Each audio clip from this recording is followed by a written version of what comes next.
Tonight, Wayne has been a friend of Night of Memories. He's come yearly for them. I want him to be able to come tonight because I know he knows Albert personally, to kind of handle the interview type part of it. Everybody, Wayne Hagan.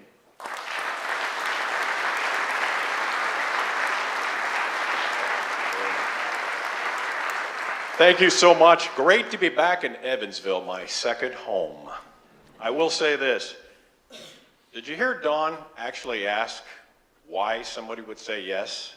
Toby Keith, Albert Pujols, Buck Showalter. Does he really need to ask? I think that was proof of what he is all about.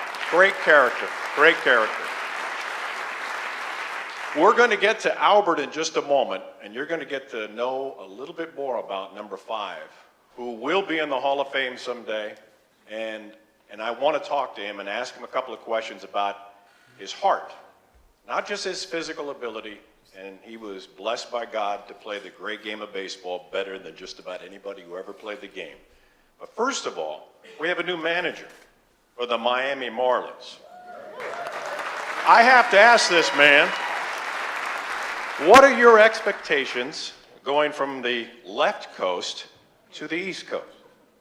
To win. Very simple. Really exciting for me, Wayne. And Albert and I talked about it earlier. He inherited a roster of a really talented club, probably average age around 25, 26, but in a situation that's not going to be able to absorb mistakes. We're going to have to develop, we're going to have to teach, and I think is the biggest joy that I think I get out of wanting to go to Miami is that we're going to have the opportunity to continue to teach. A place like Miami will take a lower payroll. They will not just go out and get. So it's if you have an injury, you're bringing them up through the minor leagues. You're bringing players up early most of the time. So you're having to continue to teach at the big league level as they're experiencing failure, success, whatever it is, but then having to try to get those guys in a situation to win. So it's a great feeling. Lori says it's great because the games come on at 6 instead of 9. So when she's home, she can watch them. It's drivable. I don't know about that drivable part, but so we're excited to be there. Very grateful for the time in Los Angeles and the opportunities there, but very thankful to be in Miami. We're thankful that you're going to Miami and we get to root. I don't have to root for the Dodgers anymore. If you all remember, I did speak at the Night of Memories saying, you're looking at a Giants fan his entire life, a Willie Mays fan, and it was very difficult to root for the Dodgers, but how can you not? So we'll see about the Marlins. One question about the Marlins. Nothing about the playoff roster or a player's roster. Nothing about coaches. There might be a question about a coach. It's not official. Barry Bonds, your hitting coach, possibly? Could he hit at all? Well, it's not official, so I don't know if I can talk about it. So it would be interesting. It would be interesting. Talk about it, it'd be really interesting. If you could talk about it. One final thing, and then I'm going to let you relax for a while, and we're going to talk with Albert. But if you were to ask Albert a question, we'll include that in the first part, what would it be? Ask Albert a question? I ask him what he's looking for with a certain type of pitcher.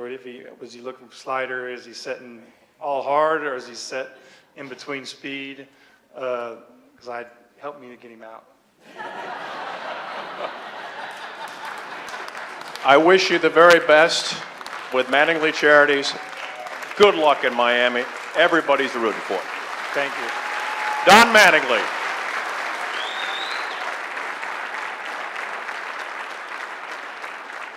And you got some principled people here. Principled. Great character. And it was reflected in the audience tonight. Thank you for coming. Before I introduce this man, I want you to know that in my first year with the Cardinals, which would have been his third year with the Cardinals in 2003, it was August, And as you know, I like to do a lot of charity work. I enjoy it very much. And I walked up in the old Busch Stadium clubhouse. And there was one player in there, and there was, like these seats are here, it was a couch.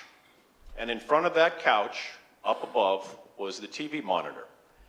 And that particular night's starting pitcher for the other team was pitching in a loop, a video loop, over and over again. I don't know where the other Cardinals were, but there was one guy who was so organized and prepared to be successful that night, he was sitting at the couch watching it, and there's no one in the clubhouse. So I have the guile, the hope, that I approach him, and all I wanted to do was ask him, could I get an autographed ball for this charity that I'm doing, and it would mean the world to this charity, it would mean the world to me. So this is August. So I've been with him since spring training, but I've never asked him for anything. So I approach Albert Pujols sitting on the couch. Bad move, not professional at all. Been in the game 25 years at that point. You'd think I'd know better.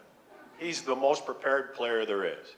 As I stepped up to him, I'm on his right, he's watching the monitor, and he knows I'm standing there. He wanted to make me sweat. So I stood there and sweat. You sweat in St. Louis anyway, and it's August. But I'm sitting there going, how do I approach him? This is stupid. I had the worst self-talk ever. It was all negative. So I approached him, and I finally said, he kind of gave me one of these. Yeah? Oh. I said, Albert, I'm going to be doing this charity, and I would like to know if I could get an autographed baseball from you. And he goes, you got to laugh at me. And he looked at me and he goes, you want to get an autographed ball? And I went, oh, what an idiot I am. He goes, hey, Rip. Rip Rowan is the home clubhouse man for the Cardinals. He goes, get a dozen balls. And he looks up at me and he says, you get 12 balls, you make more money for your charity. That's the Albert Pujols I know.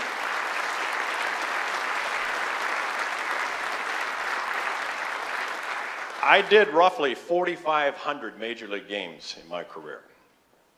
I never met anybody that did that. Most of the time, they're, no. Yeah, then they scribble a name. He gave of his heart. And so I am so thankful for you to understand this is a Midwest man, born in the Dominican Republic, lived in New York for a short time, lived outside of Kansas City, still makes his home in the Midwest. Even though he plays for the Los Angeles Angels of Anaheim, long name, just call them the Angels. But he lives in St. Louis because his true heart is here in the Midwest. So I'm going to ask you tonight, for all the times that you have cheered for this man, could I hear a Midwest welcome from Mr. Albert Pujols?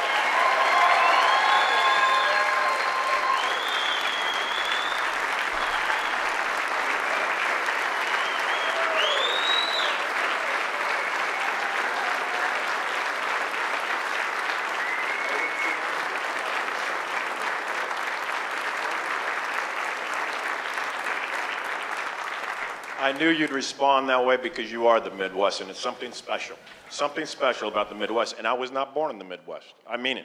That's a guy who grew up in Colorado who understands what you're all about, and I appreciate that.